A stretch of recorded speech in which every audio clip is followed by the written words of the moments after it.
আসসালামু আলাইকুম বন্ধুরা, সবাই কেমন আছো? আশা করি সবাই অনেক ভালো আছো। এখানে দেখেন একটা জিনিস, সৌন্দর্য জিনিস দেখাই, লাল শাক, যা আমাদের বাংলাদেশে অনেক একটা ভালো সবজির মধ্যে এক জাতীয় সবজি।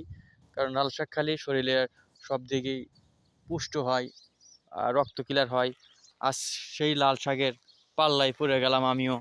আর এখানে শুধু লাল শাকই না, অনেক শাকই আছে। আর লাল শাকগুলো দেখতে অনেক ভালো লাগতেছে। একটু জুম করে দেখি কিরকম লাগে। তো অনেক ভালো লাগতেছে, এখানে অনেক শাক আবাদ করছে। আর এই শাকগুলো এখানে দেখি, এটা কি গাছ? ও, এটা হচ্ছে ধনিয়া গাছ। দেখেন ধনিয়া গাছের আবাদ কিরকম হয়। এই গাছগুলো যতবার কাটবো ততবারই হবো, যতবার কাটবো ততবারই হবো। তা আমাদের ওখানে দিয়ে সবাই তুলে ফেলায়, আর এখানে তা না, এই লাল শাকগুলো তুলে ফেলায়, কিন্তু আর অন্যান্য শাকগুলো কাটে।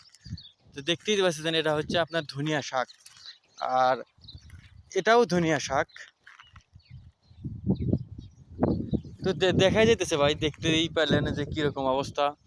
আর শাকসবজির ভিডিওগুলো আমি একটু বেশি করলাম, কারণ আমি সময় পাই না ওরকম ভিডিও বানানোর জন্য। তো আপনাদের কাছে কীরকম লাগে, যদি ভালো লেগে থাকে অবশ্যই আমার পেজটা ফলো দিয়ে যাবেন, আর ভিডিওগুলো একটু শেয়ার করে দেবেন ওদের দেখার জন্য।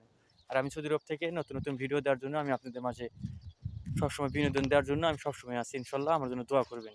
অবশ্যই আমার পেজটা ফলো দিয়ে যাবেন। সবাই ভালো থাকেন, সুস্থ থাকেন।